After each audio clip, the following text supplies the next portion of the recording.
¿Puedo contar un cuento para dormir? Lucas siempre habría hecho todo lo que se esperaba de él. Nacido en una familia tradicional, parecía que cada una de sus decisiones ya estaba escrita en un guión que nunca aceptó del todo, pero que sin embargo siempre había seguido. Desde pequeño, los caminos que debía tomar estaban marcados por las expectativas de sus padres, las mismas que, silenciosamente, lo asfixiaban. No era que no quisiera cumplir con lo que se esperaba de él, pero algo dentro de sí lo hacía sentir fuera de lugar. Ese algo había estado dormido durante años. Estaba a punto de casarse con Clara. La mujer que sus papás habían elegido para él era la boda perfecta, el futuro brillante que le habían diseñado. Y sin embargo, dentro de él, algo se agitaba, una incomodidad que había aprendido a ignorar. Sentado en la mesa del compromiso, mientras las voces a su alrededor celebraban el destino próspero que le esperaba al lado de Clara, Lucas sintió un nudo en el pecho.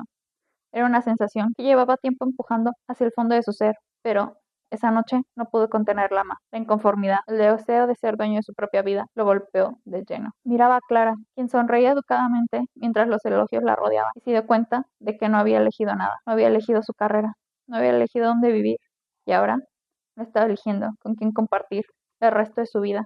Era como si todo lo que lo rodeaba no le perteneciera, como si hubiera estado viviendo en automático durante años, obedeciendo a una voz que no era suya. Durante la cena de compromiso, entre los brindis y las risas, Lucas se levantó lentamente. Las copas tintineaban a su alrededor, pero él ya no escuchaba. La cacofonía de las expectativas y los planes de otros se desvanecían a medida que una nueva convicción se abría paso dentro de él. Se aclaró la garganta y con una voz que temblaba al principio dijo lo que nunca antes se había atrevido a decir: no más. Las conversaciones cesaron al instante. Todos en la mesa lo miraban, sorprendidos. Su padre lo observaba con el ceño fruncido, como si no entendiera lo que acaba de escuchar. ¿Qué dices?, preguntó su padre, su voz llena de autoridad, una autoridad que siempre había controlado a Lucas. Lucas sintió la presión de todas las miradas, pero no retrocedió. Respiró hondo, sintiendo la fuerza de algo nuevo brotar dentro de él. No me casaré. No viviré una vida que no es mía. No me conformaré más. El aire en la sala se volvió pesado, cargado de incredulidad. Su padre intentó interrumpirlo, seguro de que un poco de lógica y presión familiar haría que Lucas entrara en razón, pero esta vez era diferente. Lucas ya había tomado su decisión. Por primera vez en su vida, entendió que tenía el poder de definir su propio destino, y no permitiría que las expectativas de otro lo encadenaran más. Clara lo miró en silencio, sin entender de todo lo que estaba pasando. No había amor entre ellos, solo el acuerdo tácito de que cumplirían con lo que las familias habían esperado de ellos. Ella también era una pieza en ese tablero, movida por los deseos de otros, y Lucas lo sabía. Eso lo hacía sentir aún más seguro de lo que decía. No se trataba solo de él, se trataba de no seguir participando en esa farsa, de no construir una vida que se desmoronaría bajo el peso de las mentiras. Esto no es lo que quiero, continuó Lucas, dirigiéndose más a sí mismo que a los demás. No sé qué quiero aún, pero sé que no es esto.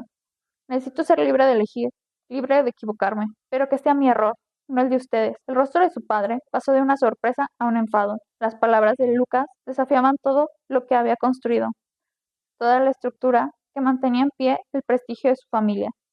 Pero Lucas ya no tenía miedo. Había pasado toda su vida temiendo decepcionar a los demás, y al final se dio cuenta de que la mayor decepción sería no vivir para él mismo. La sala se quedó en un silencio incómodo. Ninguno de los presentes sabía qué decir. Para Lucas, ese silencio fue liberador. Era el eco de una nueva posibilidad, una que no estaba definida por los caminos trazados por otros. Se dio cuenta de que romper con las expectativas no era un acto egoísta, sino una forma de empezar a vivir con autenticidad. No sabía lo que vendría después. El futuro ahora parecía un campo abierto, sin un plan definido, y aunque la incertidumbre lo asustaba, era un miedo que preferiría enfrentar antes de seguir viviendo como un prisionero de decisiones ajenas. ¿Te gustó el cuento, mi amor? Buenas noches, Teriyaki.